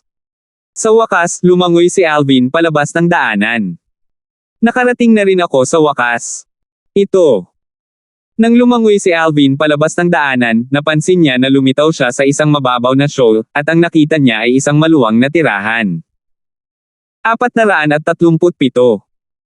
Ito ay isang ganap na selyadong tirahan, at tanging ang daanan sa ilalim ng tubig ang humahantong sa at mula sa lugar na ito. Ang mga kasangkapan sa loob ng tirahan ay napakasimple, isang mesang bato lamang, bangkitong bato, at kama na bato. Dumating si Alvin sa harap ng stone table at bumuga ng hangin, at napuno ng alikabok ang hangin. Mukhang matagal na rin simula nung may pumunta dito. Nang maalala niya ang layunin ng pagpunta niya rito, lumawak ang espiritual na lakas ni Alvin. Sa huli, naramdaman niya ang isang strand ng siksik na spirit energy sa likod ng stone bed. Ano ba talaga? Sa udyok ng kanyang pag-uusisa, lumakad si Alvin para tingnan. Matapos madaanan ng stone bed, nakita ni Alvin ang isang puwang sa lupa, at sa loob ng puwang ay isang madilim na berdeng halaman ang matibay na tumutubo doon. Sa halaman, isang maaninag at kumikinang na madilim na berdeng espiritong prutas ang nakasabit doon. Ito ay nagsikip ang mga mag-aaral ni Alvin. Tama talaga ang hula niya. Ang espiritu ng enerhiya sa loob ng Soul Cleanse Pool ay talagang katulad ng engkwentro ng Rebirth Martial Emperor noong mga nakaraang taon, ito ay ibinuga rin mula sa isang espiritong prutas at sumanib sa tubig. Sa kasalukuyan, nang lumapit si Alvin sa bunga ng espiritu, napansin niyang nanginginig ang kanyang kaluluwa. Sa sumunod na sandali, naramdaman ni Alvin na blanko ang kanyang isip, at sa sandaling ito, parang may nahati sa loob ng kanyang kaluluwa. Ang aking espiritual na lakas ay nagbago. Sa sandaling ito, napansin ni Alvin sa kanyang kagalakan na ang kanyang espiritual na lakas na nahulog sa isang bottleneck ay talagang nakalusot sa mga tanikala sa isang pagkakataon, at maayos na nakalusot sa void prying stage. Nakalusot na siya sa wakas. Lahat ito salamat dito. Ang nag-aalab na tingin ni Alvin ay napunta sa bunga ng espiritu, at sa parehong oras, nagsimula siyang mabilis na hanapin ang mga alaala ng Rebirth Martial Emperor. Hindi niya nakilala kung anong espiritong bunga ito. Sa wakas, sa habang buhay na halaga ng mga alaala ng Rebirth Martial Emperor, nakakuha si Alvin ng sagot. Nether Soul Fruit. Ang tibok ng puso ni Alvin ay biglang bumilis. Ang Nether Soul Fruit ay katulad ng Soul Transformation Fruit, ito ay isang uri ng spirit fruit na maaaring mapabuti ang kaluluwa at mapabuti ang antas ng spiritual force. Sa mga tuntunin ng medicinal strength, nalampasan nito ang Soul Transformation Fruit. Hindi ko talaga akalain na napakabuti ng swerte ko. Kahit hindi ko nakuha ang Soul Transformation Fruit, nakakuha ako ng mas magandang Nether Soul Fruit. Naging nagmamadali ang paghinga ni Alvin. Kasunod nito, si Alvin ay nagsimulang palakihin ng seryoso ang Nether Soul Fruit. Nang hindi nagtagal, may napansin siyang problema. Itong Nether Soul Fruit parang hindi pa hinog. Natigilan si Alvin, at habang tinitingnan niya ang butil ng berde sa ibabaw ng Nether Soul Fruit, isang bahagyang mapait na ngiti ang hindi sinasadyang lumitaw sa mga sulok ng kanyang bibig. Gayunpaman, ito ay dapat na sa lalong madaling panahon. Kaunti lang ang isang kaberdehan. Ang Nether Soul Fruit na ito ay ganap na mahinog sa loob ng 3 araw ng higit pa. Biglang lumiwanag ang tingin ni Alvin at bahagyang nasasabik siya sa kanyang puso. 3 days. Hindi muna ako lalabas. Sabi ni Alvin sa sarili. Sa ganang kanya, 3 araw ang lilipas sa isang kisap mata. Ang grupo ng 3 ni William at ang maliit na gintong mouse ay alam ang lakas ni Alvin, at alam nila na tiyak na walang anumang panganib sa kanya pagkatapos makapasok sa Soul Cleanse Pool. Tulad ng para sa pagbuo ng inscription, maaari niyang gamitin ang kanyang espiritual na lakas upang buksan ito. Sa pagtataas ng kanyang kamay, winalis ni Alvin ang alikabok sa batong kama, pagkatapos ay umupo siya nang nakakross ang paa sa ibabaw nito at nagsimulang magtanim. 9 Dragon's War Sovereign Technique, Windworm Form. Si Alvin ay lubusang ibinaon ang kanyang puso at kaluluwa sa cultivation, at siya ay mabilis na pumasok sa isang estado ng paglilinang. Napansin ni Alvin na pagkatapos ng pagbabago ng kanyang kaluluwa, ang bilis ng kanyang paglilinang ay tila bahagyang bumuti kumpara sa dati. Mukhang kahit na ang likas na talento na nasa limitasyon ay kailangan pa ring umasa sa isang mabigat na kaluluwa upang kunin ito sa isang tiyak na lawak. Unti-unting pinatahimik ni Alvin ang kanyang puso at nagpatuloy sa paglilinang. Mabilis na lumipas ang isang araw. Sa loob ng maluwang na bangin, sa likod ng bola ng ulap at ambon na nahati, isa-isang lumipad ang mga figure at silang lahat ay mga batang henyo ng iba't ibang lungsod na nakapasok sa Soul Cleanse Pool. Sa susunod na walang oras, ang 29 na katao ay sunod-sunod na lumabas. Nasaan si Kuya Alvin? Ang magandang mukha ni Irish sa ilalim ng belo ay bahagyang namutla, at ang kanyang magagandang mata na parang tubig sa taglagas ay naglalaman ng bahagyang pag-aalala. Huwag kang mag-alala, young miss. Sa kakayahan ni Kuya Alvin, magiging maayos siya. Ang matanda na nakasuot ng kulay abon na nakatayo sa gilid ay umiling at ngumiti, at ang kanyang mga salita ay puno ng kumpiyansa kay Alvin. City Governor Flair, pagkatapos ay aalis na tayo. Dinala ng 29 na gobernador ng lungsod ang mga batang henyo sa kanilang tabi at sunod-sunod na nagpaalam kay William. Walang pakialam na tumango si William, ang kanyang tingin ay hindi umaalis sa bola ng ulap at ambon na nahati, ang pasukan sa Soul Cleanse Pool. Siya ay tila may hinihintay at ganap na hindi tumingin sa 29 na city governor sa mata. Ang 29 na mga gobernador ng lungsod ay hindi nang ahas na hindi nasiyahan, at ipinatawag nila ang kani-kanilang lumilipad na demonyong hayop bago lumipad. Sa loob ng mahabang panahon, tanging ang grupo ng tatlo ni William at ang maliit na gintong daga ay nananatili sa loob ng maluwang na bangin. Bakit hindi pa lumalabas si Kuya Alvin? Magsasara na ang inscription formation sa ibabaw ng Soul Cleanse Pool. Napatingin ang matanda sa ulap at ambon na nagsimulang magtagpo at kumunat ang noo niya. Squeak squeak! Sa sandaling ito, ang maliit na gintong daga na nanatili sa kamay ni Irish sa lahat ng oras ay sumigaw, pagkatapos ay nag-transform siya sa isang gintong liwanag na bumaril sa hangin at mga ulap na hindi pa ganap na nakasara, na pumasok sa Soul Cleanse Pool. Munting ginto. Namutla ang mukha ni Irish, at bago pa man makapag-react si William at ang matanda, ang kanyang anyo ay kumislap, na tila nag-transform sa isang bola ng apoy na sumanib sa mga ulap at ambon. Woo! Young miss! Si William at ang matanda ay namutla, at hindi sila nang ahas na mag-alinlangan habang silang dalawa ay lumabas upang sundan siya. Samantala, ang mga ulap at ambon ay nagtagpo at ang pasukan sa Soul Cleanse Pool ay ganap na sarado, at ito ay magbubukas lamang muli 3 taon mula ngayon. Nasaan ang Little Gold? Little Gold? Little Gold.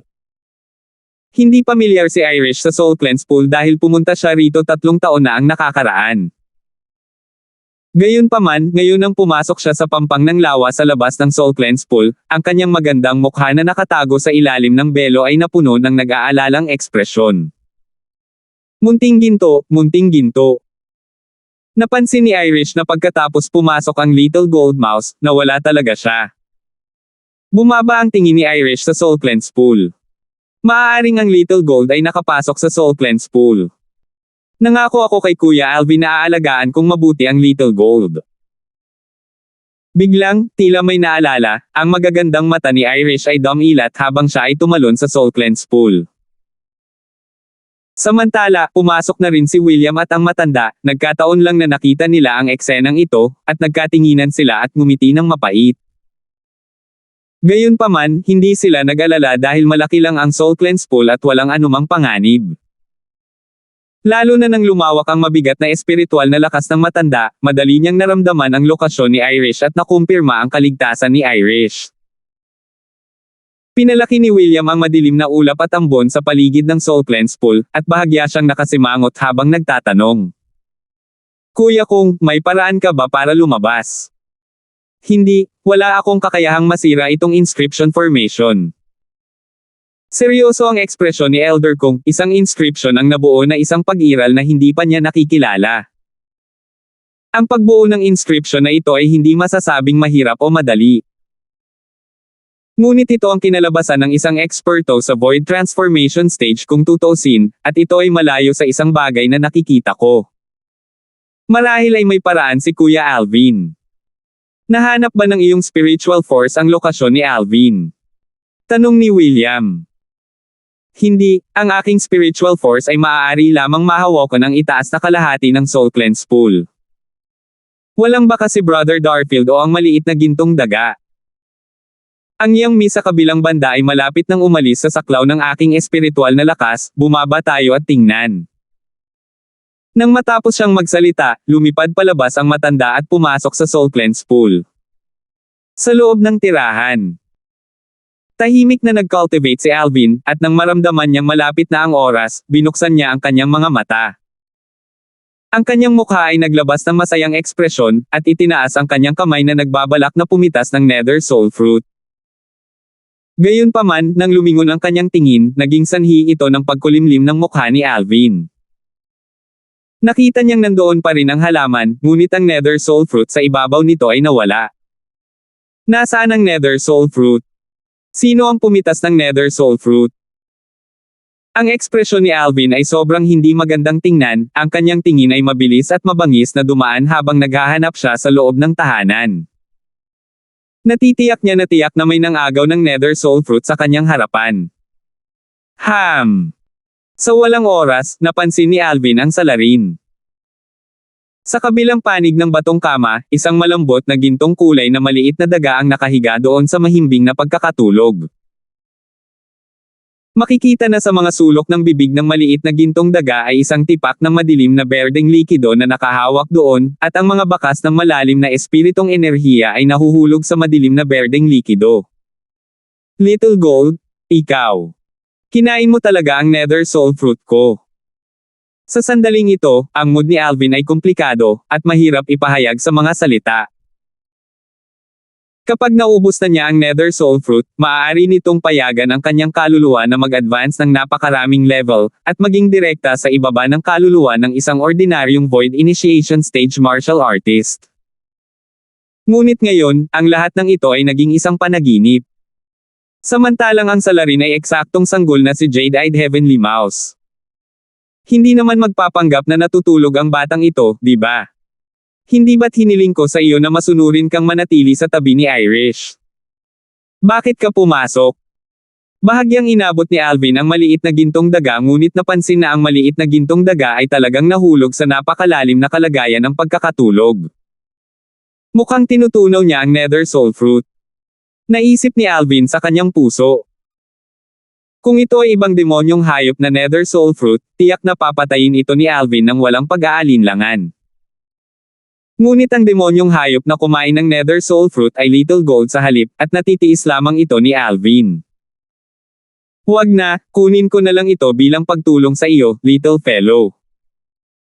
Sa susunod na walang oras, nakadama ng kagaanan at hindi na nag-isip tungkol dito. Malamang, ang Little Gold ay nakakuha ng napakalaking benepisyo mula sa pagkonsumo ng nether soul fruit. Kapag malakas ang Little Gold, mas malaki ang tulong niya sa kanya. Magandang gumalaw sa isang ikot.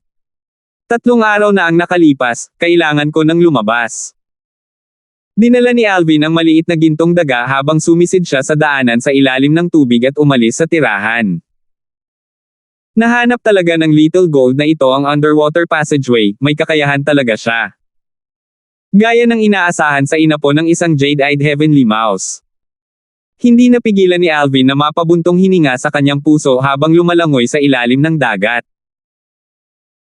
Ayon sa mga alaala ng Rebirth Martial Emperor, bukod sa kanilang malupit na puwersa, ang Jade-Eyed Heavenly Mouse ay bihasa din sa pag-atake ng kaluluwa, at alam ang ilang mahiwagang kasanayan sa kaluluwa. Ang mga martial artist ng tao ay mahawakan lamang ang kakanyahan ng kaluluwa kapag ang martial artist ay naging isang martial emperor, at nakipag-ugnayan sa misteryo. Sa Cloud Continent, ang mga pag-atake ng kaluluwa ay karaniwang tinatawag na spiritual force attacks. Maraming demonyong hayop na may pambihirang natural na talento ang nagawang gamitin ang kanilang espiritual na lakas para umatake bago maging Demon Emperor, at kasama rito ang Jade-Eyed Heavenly Mouse. Naisip ni Alvin sa kanyang puso. Sa pamamagitan ng mga alaala ng Rebirth Martial Emperor, lubos niyang naramdaman kung gaano kakilakilabot ang spiritual force attacks. Ang isang pag-iisip ay sapat na upang makapinsala o makabasag ng kaluluwa ng iba. Napakalaking kakayahan noon. 438. Nagtataka ako kung magagawa ng Little Gold na gisingin ng mana na may kaugnayan sa mahiwagang kakayahan ng kaluluwa pagkatapos lumakas ang kanyang kaluluwa mula sa pagkonsumo ng Nether Soul Fruit. Sa pamamagitan ng mga alaala ng Rebirth Martial Emperor, nalaman ni Alvin na kapag ang inapo ng isang Jade-Eyed Heavenly Mouse ay matured sa isang tiyak na lawak, ito ay makakatanggap ng kaukulang mana ng Jade-Eyed Heavenly Mouse na pamilya. Kabilang dito ang mahiwagang kasanayan sa kaluluwa. Ang Soul Skill ay isang uri ng kakayahang maglunsad ng pag-atake gamit ang spiritual force, at imposibleng bantayan ito. Ang Soul Skill ng isang demonyong hayop ay karaniwang ginagawa sa pamamagitan ng isang minanang tatak ng kaluluwa, at kahit na alam ng isang taong martial artist ang paraan ng paggamit ng minanang Soul Skill ng isang demonyong hayop, hindi ito magagawa ng tao. Matapos malaman ni Alvin ang lahat ng ito mula sa mga alaala ng Rebirth Martial Emperor, hindi niya maiwasang mapabuntong hininga. Pagkatapos ng lahat, isang ideya ay lumitaw kanina na kapag ang mga alaala ng maliit na gintong daga na may kaugnayan sa minanang kasanayan sa kaluluwa ay nagising, hihilingin niya sa maliit na gintong daga na ipasa ang kasanayan sa kaluluwa sa kanya. Sa ganoong paraan, magagawa niya ang mga soul skill sa pamamagitan ng pag-asa din sa kanyang spiritual force. Ngunit sa kasamaang palad, ang kanyang imahinasyon ay maayos, ngunit ang katotohanan ay brutal. Habang umiikot ang kanyang pag-iisip, umalis si Alvin sa underwater passageway at bumalik sa Soul Cleanse Pool. Nang magsimula siyang lumangoy pataas at dumating sa itaas na bahagi ng Soul Cleanse Pool, naramdaman niya ang isang hindi maihahambing na malakas na espiritual na lakas na lumipas. Kuya Kong. Hulaan ni Alvin kung sino ang may-ari ng malakas na spiritual force sa unang posibleng sandali. Nang tumalon si Alvin mula sa Soul Cleanse Pool, naghihintay na doon sina William, Irish, at Elder Kong. Kuya Alvin. Sa sandaling ito, tinanggal na ni Irish ang belo sa kanyang mukha at ipinakita ang kanyang walang katulad na hitsura, ngunit sa sandaling ito, tila siya ay bahagyang nawala. I'm sorry. Hindi ko naalagaan ng mabuti ang Little Gold, hindi ko alam kung saan napunta ang Little Gold. Na-curious si Alvin kanina kung bakit magpapakita ng ganoong ekspresyon si Irish, at hindi kapag narinig niya ang sinabi nito, hindi niya maiwasang umiling at ngumiti.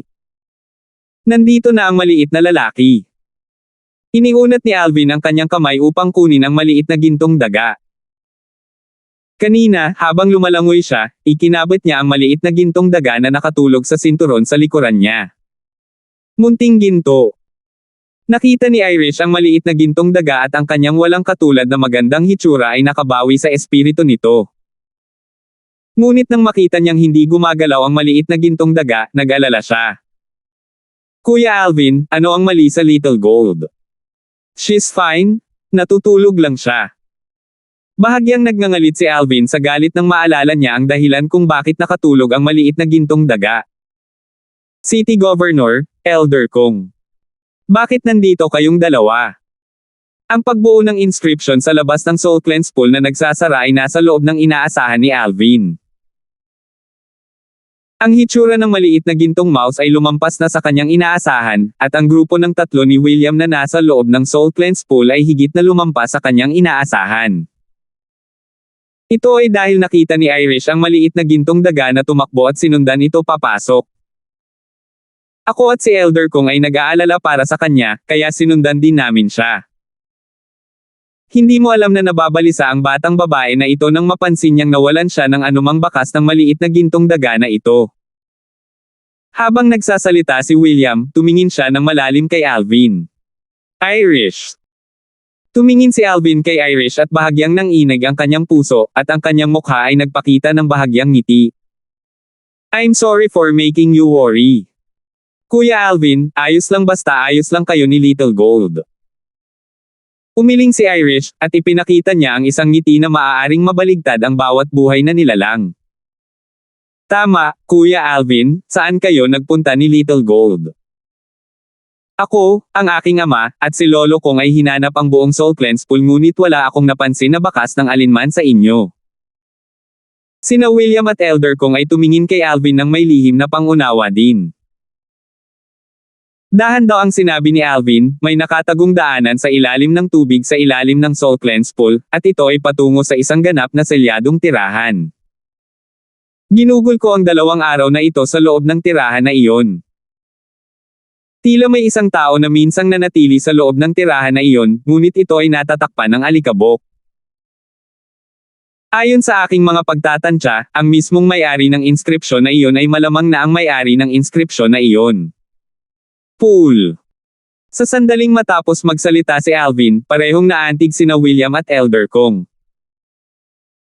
Kuya Alvin, sabi mo may daanan sa ilalim ng tubig sa ilalim ng Soul Cleanse Pool na patungo sa tirahan ng Inscription Master na naiwan sa pagbuo ng inskripsyong ito.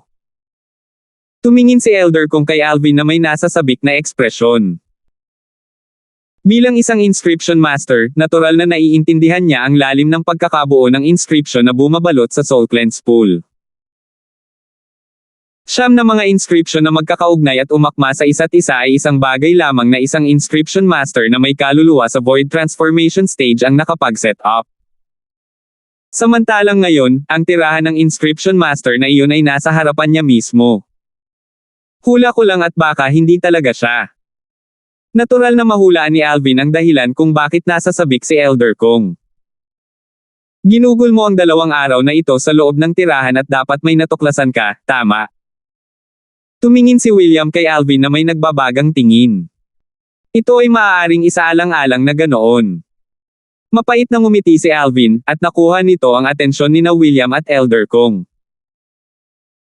Walang magawang sumulyap si Alvin sa maliit na gintong daga sa kanyang kamay nang harapin ang mga titig ng 3 tao, at dahan daw ang sinabi, 3 araw na ang nakalipas, pagkatapos kong makapasok sa Soul Cleanse Pool, hinanap ko ang pinagmumulan ng spirit energy sa Soul Cleanse Pool. Sa huli, natuklasan ko ang daanan sa ilalim ng tubig. Nang maglaon, nadiskubre ko ito sa loob ng Anebod. Nether Soul Fruit. Walang reaksyon si Irish sa sinabi ni Alvin, ngunit ang mga mukha ni William at Elder kong ay agad na napuno ng pagkabigla. Lalo na si Kuya Kong. Ang isang Inscription Master sa kanyang antas ay nagtataglay ng isang mabigat na kaluluwa, at maging ang isang Soul Transformation Fruit ay may napakalimitadong tulong sa pagpapabuti ng kanyang kaluluwa. Gayunpaman, ang Nether Soul Fruit ay isang mahalagang espiritong prutas na nalampasan ang Soul Transformation Fruit. Kahit naubusin niya ito, mapapabuti man lang nito ang kanyang kaluluwa ng 2 hanggang 3 antas. Inubos mo ang Nether Soul Fruit. Napatitig si Elder kung kay Alvin, isang maliwanag na liwanag ang kumislap sa kanyang maputik na mga mata, at ang kanyang mga mata ay puno ng inggit.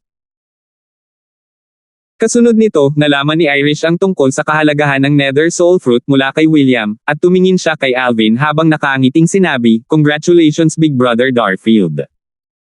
Hindi ko inubos ang Nether Soul Fruit."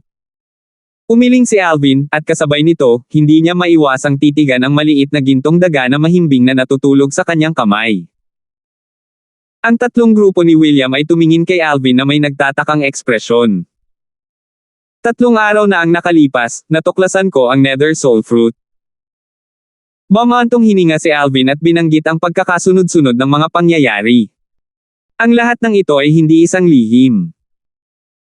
Pagkatapos nilang pakinggan si Alvin, ang mga tingin ng 3 sa grupo ni William ay sabay-sabay na bumaba sa maliit na gintong daga sa kamay ni Alvin, at ang kanilang mga tingin ay napuno ng pagtataka. Isang walang ingat na pag-aaksaya ng mga regalo ng langit. Isang walang ingat na pag-aaksaya ng mga regalo ng langit. Hindi napigilan ni William na umiling at bumantong hininga ng may damdamin. Kung alam ko nang mas maaga na ang maliit na batang ito ay magnanakaw ng iyong mga hindi inaasahang pagtatagpo, dapat ay binantayan ko siya mula pa noong una at hindi siya pinapasok. Kuya Alvin, pasensya na. Ako ang hindi nakabantay ng maayos kay Little Gold at naging dahilan para kainin niya ang spirit fruit na gusto mong ubusin. Si Irish ay may apologetic na ekspresyon, at siya ay tila maislan at nakakaantig sa mga luhang malapit ng bumagsak. Walang masama. Si Alvin ay ngumiti ng walang pakialam, pagkatapos ay pinunasan ang maliit na gintong daga sa kanyang kamay. Ang little gold na kumakain ng nether soul fruit ay maaaring ituring na isang kayamanan niya. Talagang napakamapagmahal ni Brother Darfield, talagang kahanga-hanga, hindi nasabi ni Elder Kong pagkatapos ay nagliwanag ang kanyang tingin. Kuya Alvin. Kuya kung interesado ka sa tirahan na tila naiwan ng Inscription Master, ihahatid kita para tingnan.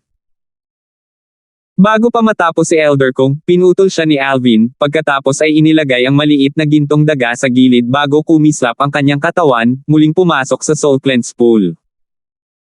Sa pagkakataong ito, hindi lang si Elder Kong ang sumunod, maging sina William at Irish ay sumunod din. This underwater passageway is actually concealed beneath the aquatic plants. No wonder na hindi ko ito napansin. Noong hinanap ko gamit ang spiritual force ko kanina, sinadya kong iwasan ang mga aquatic plants na ito, pero hindi ko akalain na may tinatago talaga ang bagay na hindi ko pinapahalagahan. Nang makita niyang hinugot ni Alvin ang mga halamang tubig at pumasok sa daanan sa ilalim ng dagat, nagpadala si Elder Kong ng voice transmission kay Alvin. Tumaas ang kilay ni Alvin, dahil nag-iingat siya noong araw na iyon, kung hindi, na-miss niya itong underwater passage tulad ni Elder Kong. Sa wakas, sa pamumuno ni Alvin, sina Elder Kong, William, at Irish ay dumating sa loob ng tahanan. Sa simula, naramdaman ni Alvin na walang silbi ang ginagawa ni Elder Kong. Ngunit sa hindi inaasahan. Kuya Alvin, halika at tingnan mo dali. Ang gulat na bulalas ni Elder Kong ay pumasok sa mga tainga ni Alvin, at kasabay nito, na-alerto nito ang William at Irish. Naglakad na silang tatlo. Nakita nila ang kasama ni Elder Kong na itinaas ang kanyang kamay upang tapikin ang mga dingding sa gilid ng tirahan, at nang bumagsak ang alikabok sa mga dingding, ang mga makakapal na salita ay lumitaw sa kanilang mga mata. Ito ay karanasan sa sining ng mga inscription. Si Alvin ay tumingin ng masama at nakita kung ano ang nakatala sa mga salita sa dingding, at ito ang habang-buhay na karanasan na iniwan ng isang Inscription Master.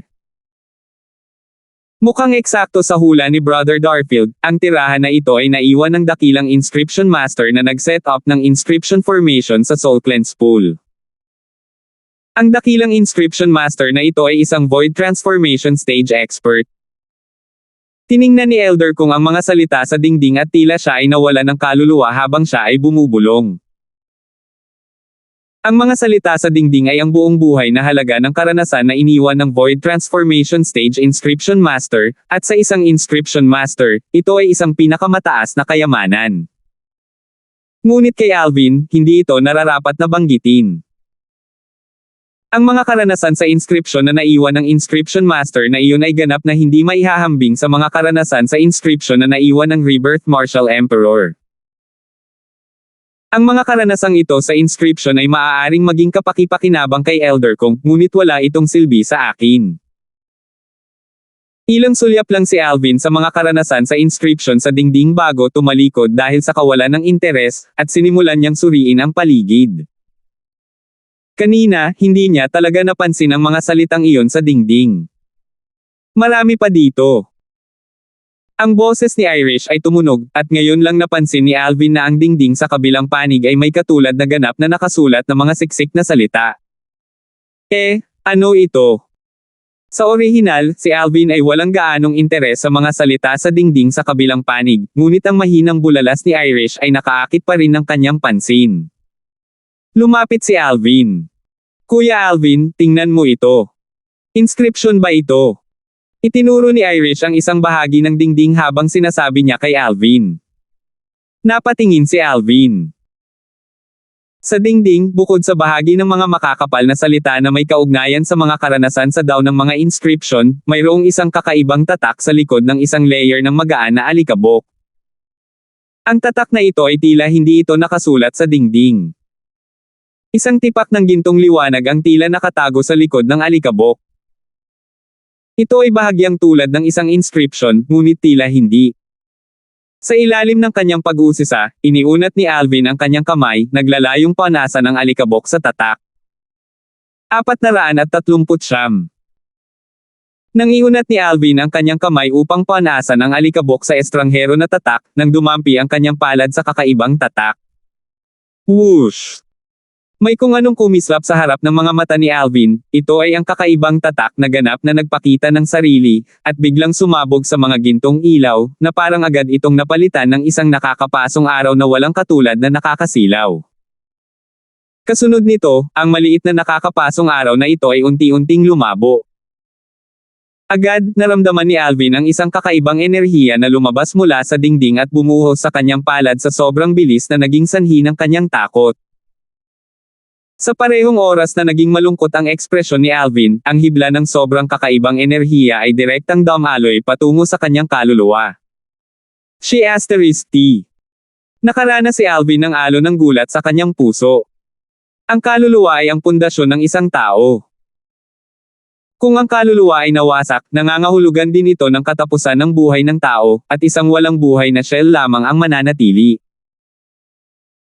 Nang walang anumang pag-aalinlangan, ang espiritual na lakas ay lumabas sa loob ng kaluluwa ni Alvin, sinusubukang pigilan ang kakaibang enerhiya. Gayunpaman, ang enerhiyang ito sa halip ay ganap na binaliwala ang espiritual na lakas ni Alvin, marahas na umaagos habang ito ay tumatagos patungo sa kaluluwa ni Alvin, na tila hindi ito titigil hanggang sa sirain nito ang kaluluwa ni Alvin. Bang! Sa sandaling ang sobrang kakaibang enerhiya ay bumangga sa kanyang kaluluwa, bumangon ang kawalan ng pag-asa sa puso ni Alvin. Mamamatay na ba ako? Sa sumunod na sandali, nanginginig ang kanyang kaluluwa, na naging sanhi ng pagkahilo ni Alvin. Hindi ako namatay. Nang mabawi ni Alvin ang kanyang sentido, napansin niyang buo pa rin ang kanyang kamalayan, at hindi nawasak ang kanyang kaluluwa. Kuya Alvin, anong nangyari kanina? Bakit nawala yung inscription? Isang alon ng isang kaaya-aya at magandang boses ang pumasok sa mga tainga ni Alvin, na humihila kay Alvin pabalik mula sa kanyang nabalisa na estado ng pag-iisip. Muling tumingin si Alvin sa dingding na nasa harapan niya, at napansin niya na ang kulay gintong kakaibang tatak ay naglaho, na para bang hindi ito lumitaw sa unang pagkakataon. Nang maalala niya ang pangyayari noon, nagtanong si Alvin. Irish, wala ka bang nakita kanina? Hindi. Umiling si Irish. Nakita ko si Kuya Alvin na nagpupunas ng alikabok sa kulay gintong inscription, pagkatapos ay nawala ang inscription. Di kaya'y nakapinta ang mga inscription sa dingding. At pinunasan ito ni Kuya Alvin ng alikabok. Siguro. Kasabay ng pagtango niya, ang pag-iisip ni Alvin. Wala siyang kaunting clue kung ano nga ba ang kakaibang brand na iyon na kulay ginto, at dahil dito napagtanto niyang hindi simple ang tatak. Sinabi ni Irish na wala siyang nakita. Sa madaling salita, ang maliwanag na parang nakakapasong araw na ibinuga ng kakaibang tatak kanina, ako lang ang nakakita ng eksenang iyon. Napaisip si Alvin sa kanyang puso, pagkatapos ay tumingin siya kina William at Elder Kong na nasa kabilang gilid. Si William at Elder Kong ay halatang hindi na alarma dito. Ano ba talaga ang brand na yan? Napabuntong hininga si Alvin, pagkatapos ay isinama ang kanyang espiritual na lakas sa kanyang kaluluwa at nagsimula siyang maghanap. Sa huli, napansin niyang parang may kung ano sa loob ng kanyang kaluluwa. Kahit na ang kasalukuyang lakas ng kanyang espiritual na lakas ay hindi sapat upang palitan ang kanyang mga mata, at hindi niya makita kung ano ang nasa kanyang kaluluwa. Ngunit sinabi pa rin sa kanya ng kanyang espiritual na lakas na ang kanyang kaluluwa ay naging iba na sa dati. Ang pakiramdam na ito. Ipinikit ni Alvin ang kanyang mga mata at ginamit ang kanyang espiritual na lakas para maramdaman ang mga pagbabago sa kanyang kaluluwa sa abot ng kanyang kakayahan ng kanyang espiritual na lakas. Sa huli, nakakuha ng sagot si Alvin. Ayon sa mga alaala ng Rebirth Martial Emperor, ang isang katulad na bagay ay lilito lamang sa mga kaluluwa ng mga demonyong hayop na iyon na nagtataglay ng pambihirang likas na talento. Ang bagay na ito ay tila medyo katulad ng tatak ng kaluluwa sa mga kaluluwa ng mga demonyong hayop na iyon. Soul Brand. Ang ilang mga demonyong hayop na may pambihirang likas na talento ay nagawang gisingin ang kanilang sariling tatak ng kaluluwa bago maging isang Demon Emperor, at gisingin ang mga minanang alaala na may kaugnayan sa kasanayan sa kaluluwa. Ang mga demonyong hayop na ito ay umasa sa tatak ng kaluluwa upang magamit ng maaga ang pag-atake ng kaluluwa ng sa madaling salita mga pag-atake ng espiritual na puwersa. Samantalang bilang isang jade-eyed heavenly mouse, ang Little Gold ay isa sa mga demonyong hayop na ito na may pambihirang likas na talento. Ngunit, ayon sa mga alaala ng Rebirth Martial Emperor, imposibleng lumitaw ang mga tatak ng kaluluwa sa mga tao. Ang mga martial artist ng tao ay nakamit lamang ang elementarya na karunungan ng kaluluwa at kontrolin ang kanilang espiritual na lakas upang labanan ang isang kaaway sa sandaling ang kanilang mga cultivation ay umabot sa martial emperor stage. Bukod dito, hindi lahat ng tao na martial artist ang madaling kontrolin ang spiritual force sa labanan, at higit sa 80% ng mga human martial artist ang madaling kontrolin ang spiritual force sa labanan ay inscription masters. Ang iba pang bahagi ng mga tao na madaling kontrolin ang kanilang spiritual force sa labanan ay mga eksistensya na likas na nagtataglay ng mga kaluluwang mas malakas kaysa sa ordinaryong tao. Ang mga ordinaryong tao na martial emperors ay kailangang magsikap na higit pa sa 2 uri ng tao noon para kontrolin ang kanilang espiritual na lakas sa labanan. Kung tutuusin, ang kanilang panimulang punto ay mas mababa kaysa sa iba pang 2 uri ng tao. Bukod dito, kahit na italaga nila ang kanilang sarili sa pag-aaral ng spiritual force attacks, magiging mahirap para sa ganitong uri ng mga tao na martial emperor na magkaroon ng anumang mahusay na mga nagawa. Ang mga alaala ng Rebirth Martial Emperor ay nag-flash sa isip ni Alvin. Ngunit, bakit ang isang bagay na katulad ng tatak ng kaluluwa ay lilito sa loob ng aking kaluluwa? Si Alvin ay hindi nakabalot sa kanyang ulo dito. May kinalaman kaya ito sa kakaibang tatak na lumabas sa dingding kanina? Hindi maiwasan ni Alvin na maalala ito. Kasabay nito, para sa kapakanan ng pagkuha sa ilalim nito, ang espiritual na lakas ni Alvin ay umikot sa karagdagang pag-iral sa kanyang kaluluwa na tila isang tatak ng kaluluwa. Om! Ang kanyang espiritual na puwersa ay tumakas, at tumusok dito. Sa halos isang iglap, naramdaman ni Alvin ang panginginig ng kanyang kaluluwa, pagkatapos ay isang walang katulad na guwang na boses ang narinig sa kanyang isipan. Mapalad ang isa sa mga nakababatang henerasyon, kapag narinig mo ang mga salitang ito ko, dapat ay nakuha mo na ang tatak ng kaluluwa na iniwan ko. Ang hindi pamilyar na boses na ito ay naging dahilan upang si Alvin ay parang tinamaan ng kidlat. Sa sandaling ito, malabong nahulaan ni Alvin kung sino ang may-ari ng boses. Ako ay isang inscription master mula sa foreign lands, ngunit naghanap ako ng iba't ibang bagay kaysa sa ordinaryong inscription master. Inilaan ko ang lahat ng lakas sa aking buhay sa pag-aaral ng mga tatak ng kaluluwa. Ang mga demonyong halimaw na iyon ay hindi kailangang sumipot upang maging isang demon emperor bago magamit ang espiritual na lakas sa pakikipaglaban sa pamamagitan ng kanilang mga tatak ng kaluluwa, at madalas itong nagiging sanhi ng ating mga human martial artists. Ang aking pag-aaral ay dahil gusto kong payagan ang mga martial artist ng tao na magkaroon ng mga tatak ng kaluluwa na pagmamay-ari nila. Ngunit sa kasamaang palad, ang mga katotohanan ay nagpapatunay na ako ay masyadong walang muwang. Naglakad ako sa higit sa kalahati ng Cloud Continent sa aking buhay, at pagdating ko rito, ako ay matanda na.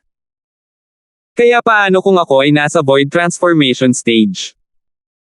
Pagkatapos ng 100 taon, ako ay babalik sa langit at hanggang sa katapusan ng mundo ang lupa. Ang mga matatanda ay palaging mas matagal, sana ay hindi ka mag-isip.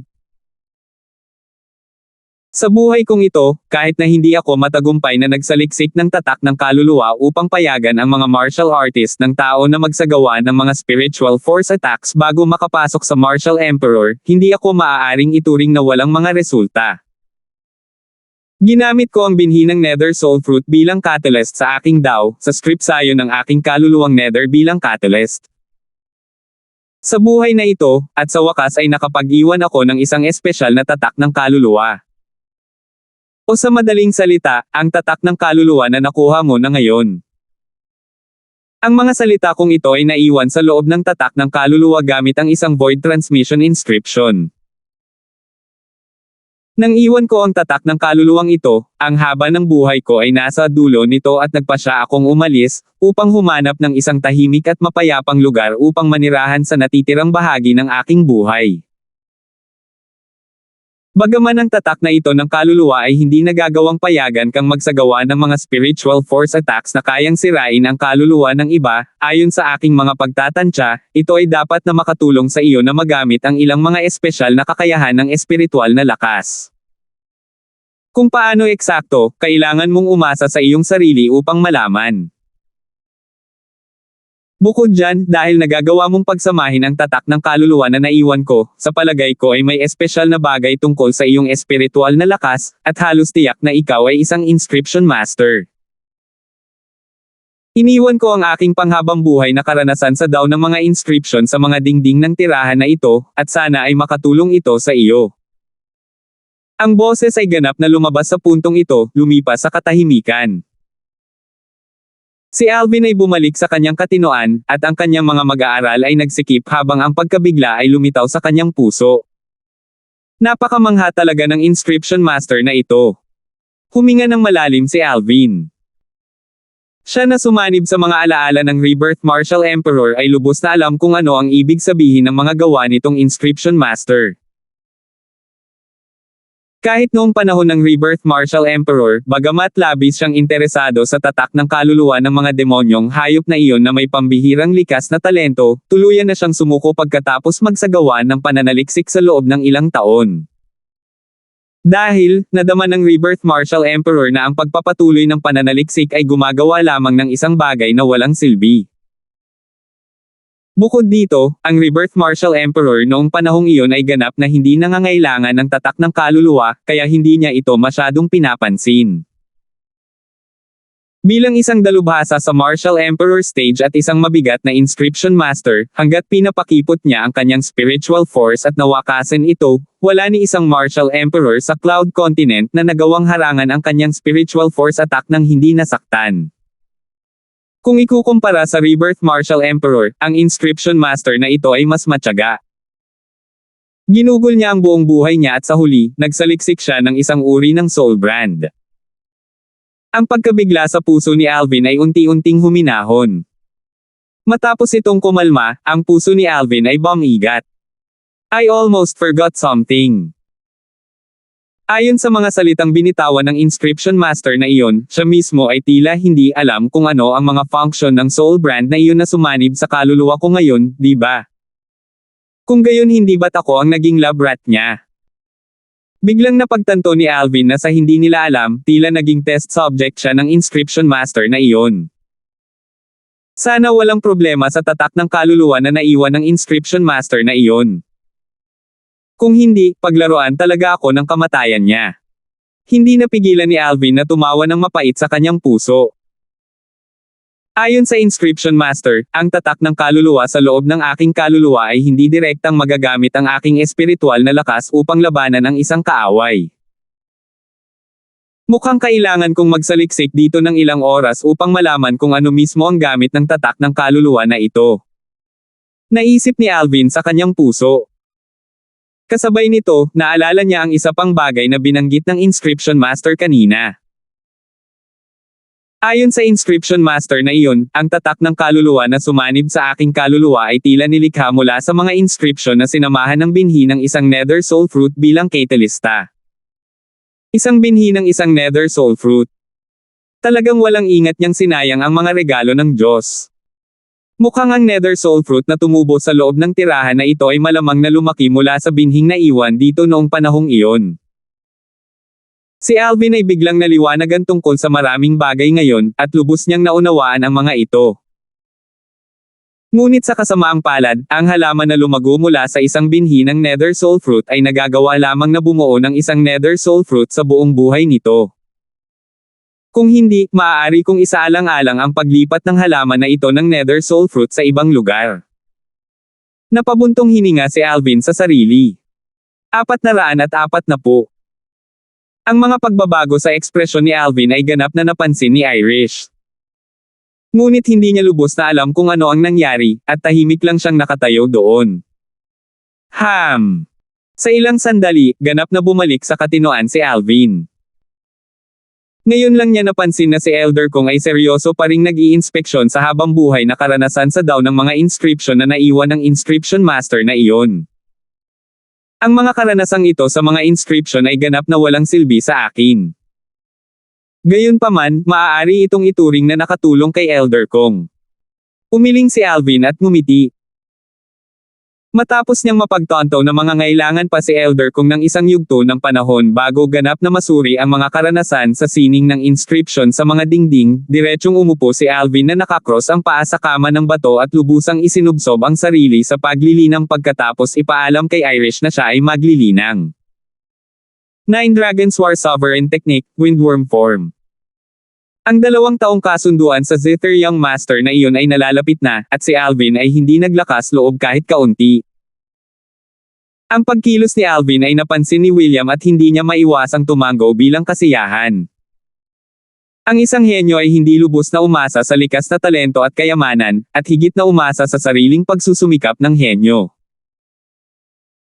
Halimbawa, kung ang isang walang katulad na henyo ay walang isip na linangin at nag-aalala lamang tungkol sa kasiyahan sa kanyang sarili, kung gayon ang henyo ay tiyak na hindi makakamit ang mga dakilang tagumpay, at kahit na higit na likas na talento ay walang silbi.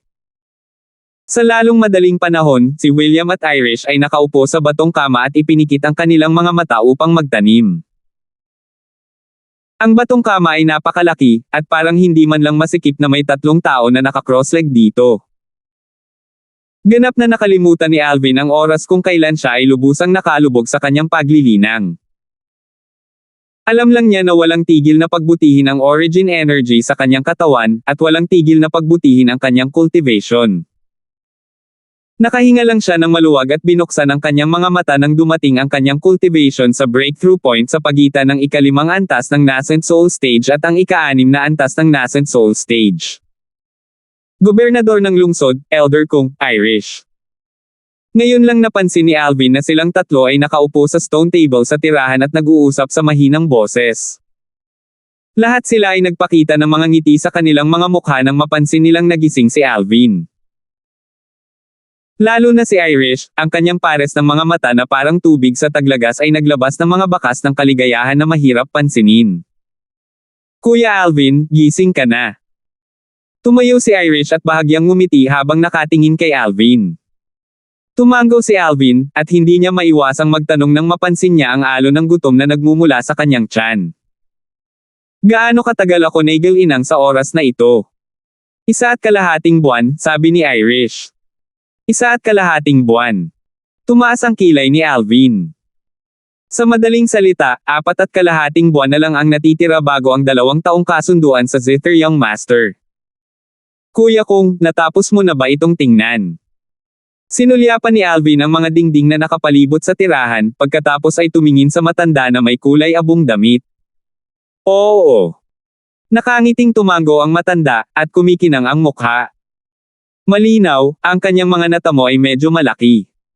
Kuya Alvin, hindi ka ba titingin? Ang mga karanasang ito sa sining ng mga inscription ay walang tulong sa akin. Umiling si Alvin. Biglang naintindihan ng matanda. Kung wala siyang kaalaman sa mga natamo ni Alvin sa daw ng mga inscription, maaaring maramdaman niya na ang mga salitang binigkas ni Alvin ay masyadong mapagmataas. Mukhang ang mga natamo sa daw ng inscription ng guro na iyon ni Brother Darfield na mula sa dayuhang lupain ay nahihigitin ang may-ari ng tirahan na ito, ang dakilang inscription master na nakalusot sa void transformation stage. Ngayon, tanging pagkabigla ang natitira sa kanyang puso. Dahil ganito ito, pagkatapos ay umalis na tayo, dahan daw ang sabi ni William. Si Alvin, Elder Kong, at Irish ay walang pagtutol. Hindi nagtagal, umalis na ang kanilang grupo ng 4 sa Soul Cleanse Pool. Hindi pa nagigising si Little Gold. Binuhat ni Irish ang maliit na gintong daga sa kanyang mga braso, at bahagyang nagulat siya nang mapansin niyang mahimbing na natutulog ang maliit na gintong daga. Pagkatapos ng lahat, 1.5 buwan na ang lumipas. Malamang kailangan pa niyang matulog ng ilang oras. Umiling si Alvin at ngumiti. Noong una ay gusto niyang buksan ang pagkakabuo ng inscription, ngunit nang mapansin niyang tila may intensyon si Elder Kong na gawin ito, binawi niya ang kanyang espiritual na lakas na nakaunat at pinahintulutan si Elder Kong na gawin ito. Ngunit, pagkaraan ng mahabang panahon, ang pawis ni Elder Kong ay umagos na parang ulan, ngunit hindi pa rin niya nabuksan ang pagkakabuo ng inscription. Kuya Kong, hindi mo pa ba kaya? Bahagyang nagulat si William. Hindi ba't pinagkadalubhasaan ni Elder Kong ang lahat ng panghabang buhay na karanasan sa daw ng mga inscription na naiwan ng inscription master na iyon? Bakit hindi man lang niya magawang buksan ang pagkakabuo ng inscription ng taong iyon? Bahagyang napahiya si Elder Kong nang marinig niya ito. Baka mag-practice muna ako saglit. Payagan mo ako. Umiling si Alvin at ngumiti. Ang kanyang espiritual na lakas ay nawala at umaasa sa mga alaala ng Rebirth Martial Emperor, madali niyang nakita ang kaibuturan ng pagbuo ng inscripsyong ito. Bagamat ang espiritual na lakas ni Alvin ay mas mababa kaysa kay Elder Kong, natagpuan niya ang ubod ng pagbuo ng inscription at madaling nabuksan ang pagkakabuo ng inscription. Whoosh! Ang madilim na ulap at ambon sa kanyang harapan ay umungol, at ang pagbuo ng inscription ay muling bumukas. Ang apat na grupo ni Alvin ay lumipad palabas, at kasama ang espiritual na lakas ni Alvin na lumalawak at pumasok muli sa core, ang pagbuo ng inscription ay muling isinara. Hindi lang iyon, binago pa niya ang configuration ng inscription formation na nagbukas nito minsan tuwing 3 taon. Sa hinaharap, ang Soul Cleanse Pool na ito ay hindi nabubuksan sa publiko. Sinabi ni Alvin kay William at sa iba pa. Tumango silang tatlo dahil hindi nila naramdaman na napakalayo na ng mga kilos ni Alvin. Pagkatapos ng lahat, ang Nether Soul Fruit ay kinain ng maliit na gintong daga, at ang Soul Cleanse Pool ay hindi na magsisilang ng anumang espiritong enerhiya sa hinaharap. Kahit na ang pambungad na configuration ng inscription formation ay hindi binago ni Alvin, imposible para sa sinuman na makakuha ng anumang benepisyo mula sa Soul Cleanse Pool sa hinaharap. Sa ilang sandali, ang apat na grupo ni Alvin ay muling umakyat sa lumilipad na demonyong hayop at bumalik sa Phoenix Nest City. Mapayapa ang Phoenix Nest City, at walang pinagkaiba noong umalis sila. Sa pagkakataong ito, pagkatapos bumalik sa City Governor's Estate sa loob ng 3 araw, sinadya ni Alvin na magpaalam at umalis. Kuya Alvin, aalis ka na agad. Ang magandang mukha ni Irish ay puno ng pag-aatubili. Lahat ng magagandang bagay ay dapat matapos. At saka, may mga bagay akong dapat gawin. Tiyak na pupunta ako para makita ka sa hinaharap. Bahagyang ngumiti si Alvin habang nagsasalita. Bahagyang tumango si Irish nang mapagtanto niyang desidido na si Alvin na umalis. Alvin, tandaan ang mga salitang binigkas mo, tumingin si William kay Alvin at sinabi sa pamamagitan ng voice transmission. Maaari kang maging kalmado, gobernador ng lungsod. Ako, si Alvin, ay laging tumutupad sa aking mga pangako, at talagang hindi ako babalik sa aking salita. Hanggat nagising ako ng isang water spirit body o ice spirit body isang araw sa hinaharap, pagkatapos ay pakakasalan ko si Irish at iligtas ang kanyang buhay. Tumango si Alvin kay William habang nagsasalita siya sa pamamagitan ng voice transmission. Sa oras na iyon, pupunta ulit ako sa Phoenix Nest City. Hindi na kailangan. Ang voice transmission ni William ay pumasok sa mga tainga ni Alvin, at naging sanhi ito nang hindi niya mapigilan ang sarili na matigilan. Hindi na kailangan. City Governor, ikaw. What I mean is, you don't have to come to Phoenix Nest City in the future. After a period of time, we'll return to where we came from. In the future, if you want to find US, then go to the capital of the Dark Cloud Dynasty. You only have to inquire about the Flare clan when you arrived at the capital. Muling tumunog ang voice transmission ni William, at hinayaan si Alvin na magkaroon ng biglaang pagkakaunawa. Feng Clan. Malamang, ang clan na pinanggalingan ni William at ng iba pa. Itinalaga niya ito sa memorya. Kuya Alvin, hindi mo sinabi sa amin kung saan ka galing. Tumingin si Irish kay Alvin habang nagtatanong. Ano? Natatakot kang mawala ako? Nagbiro si Alvin, dahilan upang bahagyang gumaan ang mabigat na kapaligiran sa eksena. Ako ay mula sa Azure Forest Imperial Kingdom na nasa timog ng Darkstone Empire. Sa ngayon, sumama ako sa mga pinuno sa 5 dakilang sekta ng Azure Forest Imperial Kingdom, ang 7-Star Sword Sect. Kung walang mangyayaring hindi inaasahan, dapat ay nasa 7-Star Sword Sect ako sa susunod na mga taon. 7-Star Sword Sect. Tumango si Irish at tahimik na naalala ito. Sige, dapat na akong umalis. Kuya kong, paalam na. Nagpaalam si Alvin kay Elder kung bago umalis sa estate ng gobernador ng lungsod. Pagkaalis ni Alvin. Sige, Irish, umalis na siya. Napatingin si William sa kanyang anak na nakataas pa rin ang ulo habang nakatingin sa malayo at umiling ito. Alam niya ng malinaw sa kanyang puso na ang puso ng kanyang anak na babae ay sumama na sa batang iyon, si Alvin. Alvin, bagay ka talaga. Mula sa murang edad, ang anak kong ito ay nagtataglay ng walang katulad na likas na talento at napakamapagmalaki, ngunit talagang nakuha mo ang kanyang puso ng napakabilis. Kahit na ito ay nakadama sa kanya ng hindi kasiya siya, kailangan niyang aminin ito.